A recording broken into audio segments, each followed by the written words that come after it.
حضرت میرا سوال یہ ہے کہ آج کل اکثر لوگ اپنی گاڑیوں کے آگے یا پیچھے قرآنی آیات اللہ تعالیٰ کے نام وغیرہ لکھ دیتے ہیں، اس کے بارے میں وضاحت فرمائیں کہ ایسا کرنا درست ہے یا نہیں؟ مشتاق بانڈے صاحب کرنا سے۔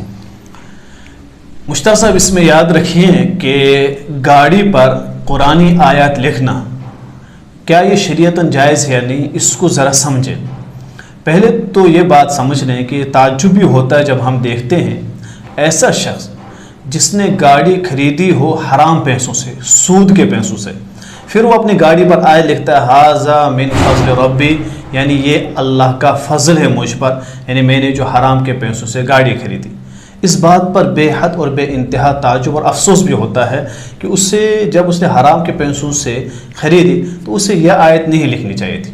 رہا مسئلہ قرآنی آیت گاڑی پر لکھنا، یاد رکھیں کہ اگر آپ ادب کا پہلو ملحوظ رکھتے ہیں تو آپ گاڑی پر قرآنی آیت لکھ سکتے ہیں۔ مثلا گاڑی کے اندر آپ نے آیت الکرسی لکھی ہے، 4 قل لکھے ہیں اور آپ ان کو پڑھتے ہیں، یاد دہانی کے لیے لکھی ہوئی ہے، برکتیں لکھی ہوئی، تو جائز ہے۔ گاڑی کے باہر ھذا من فضل ربی ماشاء اللہ یا کوئی آیت کلمہ لکھا ہے، یہ بھی درست ہے اور لکھ سکتے ہیں۔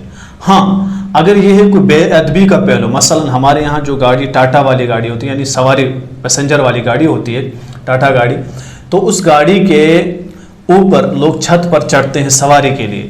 آپ کو معلوم ہے کہ یہاں گاڑی میں دروازے پر بھی بندے جب لٹکے ہوں تو گاڑی کا کلینر یہی کہتا ہے کہ گاڑی خالی ہے آ جائے، کہ کہاں خالی کہ چھت پر، تو یہ چھت کے اوپر چڑھ کے نیچے آئے لکھی اور اس نے پاؤں اسی کے اوپر رکھا، اور یہ قرآن کی بے ادبی ہے۔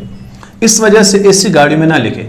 اب جب گاڑی ایسی ہے آپ کی اپنی ہے پرسنل، جس پہ چھت وغیرہ وہاں بے ادبی کا کوئی پہلو ہے نہیں، تو اس پر اگر آپ ھذا من فضل ربی یا قرآن آیت لکھتے ہیں برکاتن ماشاء اللہ یا بسم اللہ لکھتے ہیں تو وہ آپ لکھ سکتے ہیں برکاتن کے لیے۔ اور ایسا نہ قرآن کی آیت گاڑی میں لکھے پھر گانے چلے، میوزک چلے اور پھر ناچ گانا، پھر قرآن کی آیتوں کی طرف آپ کا دھیان ہی نہ جائے، یہ پھر بے ادبی ہے۔ رکھے آپ قرآن کی آیت سب کچھ تاکہ لگے مسلمان کی گاڑی ہے، ان کو دیکھ کر آپ یہ پڑھا کریں۔